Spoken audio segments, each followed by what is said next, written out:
আপনি কি কখনো আকাশে উড়ে বেড়ানোর স্বপ্ন দেখেছেন? খোলা আকাশে মেঘের ভাঁজে উড়ে বেড়ানোর স্বপ্ন কে না দেখেছে?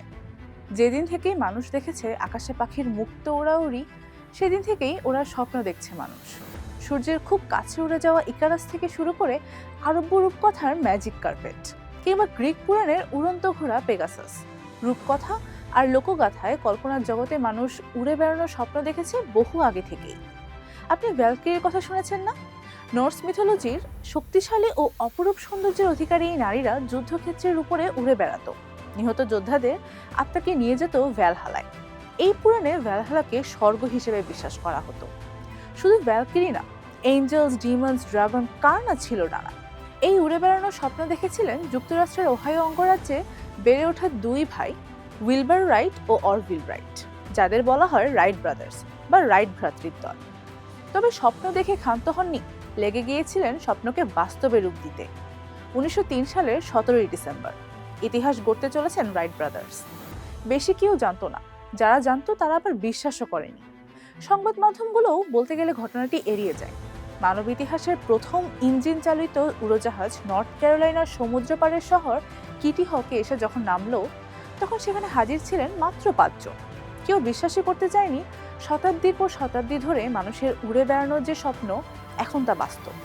কারণ এর আগেও তো চেষ্টা করেছেন অনেকে। এমনকি লিওনার্দো দা ভিঞ্চি, যে মোনালিসার জন্য বিখ্যাত, তিনিও পাখিকে উঠতে দেখে নিজে ওড়ার স্বপ্ন দেখেছিলেন। এই ব্যক্তিটিকে দেখুন, আব্বাস ইবনে ফিরনাস, একজন আন্দালুসিয়ান স্কলার। লিওনার্দো দা ভিঞ্চির আরও আগে 9ম শতকে কোনো ইঞ্জিন ছাড়াই তিনি পালক দিয়ে বানানো ডানা লাগিয়ে কিছু দূর উড়ে যেতে পেরেছিলেন। তবে বেশি দূর যেতে পারেননি, কারণ ডানা থাকলেও লেজ লাগাননি। আর ইনি হলেন জর্জ কেলি। আজকের বিমানবিদ্যার ধারণা এসেছে এই ইংরেজ উদ্ভাবকের কাছ থেকেই। 17 শতকের শেষের দিকে তিনিই প্রথম আকাশে ওড়ার 4টি মূল ভিত্তি ঠিক করতে পেরেছিলেন: lift, weight, thrust and drag. আধুনিক বিমানের ধারণা দিতে পারলেও তিনি মূলত কাজ করেছিলেন গ্লাইডার বা ইঞ্জিনবিহীন বিমান নিয়ে। জর্জ কেলি দেখিয়েছিলেন কিভাবে আকাশে ওড়ার স্বপ্নও সত্যি হতে পারে।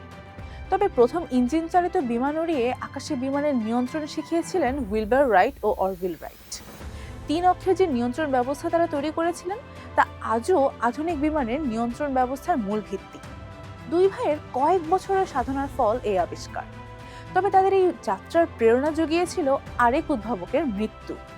1890-এর দশকে জার্মান উদ্ভাবক অটো লিলিয়েনথাল উড্ডয়নের নিয়ন্ত্রণ ও স্থিতিশীলতার উপর গুরুত্ব দিয়ে হাজার হাজার সফল গ্লাইডার তৈরি করেছিলেন। এই কারণে তাকে গ্লাইডার কিংও ডাকা হয়। তিনি গ্লাইডারগুলো পরীক্ষা করতেন পাহাড় থেকে ঝাঁপ দিয়ে, কারণ বিশ্বাস করতেন শুধু তত্ত্ব দিয়ে হবে না, মানুষকে পাখির মতো উড়তে শিখতে হবে। শেষ পর্যন্ত 1896 সালে এমনই এক গ্লাইডার দুর্ঘটনায় মারা যান তিনি। এই মৃত্যু বিখ্যাত রাইট ব্রাদার্সের জন্য নিয়ামক হিসেবে কাজ করে। আকাশে ওরা জেদ চেপে বসে।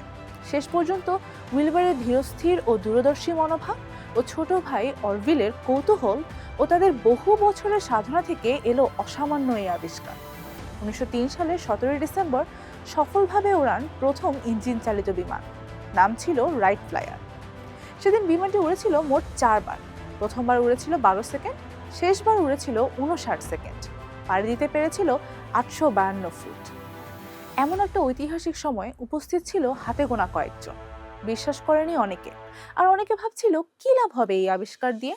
20 শতকের শুরুর দিকে যখন পৃথিবী ছিল সংঘাতে লিপ্ত, যখন শিল্পায়ন নিয়ে এসেছিল বিশ্ব অর্থনীতিতে তুমুল পরিবর্তন, যখন বিভিন্ন রোগ ব্যাধি থেকে বাঁচার জন্য আপ্রাণ চেষ্টা করছিল মানুষ, তখন আকাশে ওড়ার মতো অবাস্তব শখ পূরণ করেই বা কি লাভ? কেই বা জানতো যে এই আবিষ্কার হয়ে উঠবে আধুনিক বিশ্বের অন্যতম চালিকা শক্তি। প্রথম দিকে নিজ দেশ যুক্তরাষ্ট্রেরও কেউ এই উদ্ভাবনে আগ্রহ দেখাননি।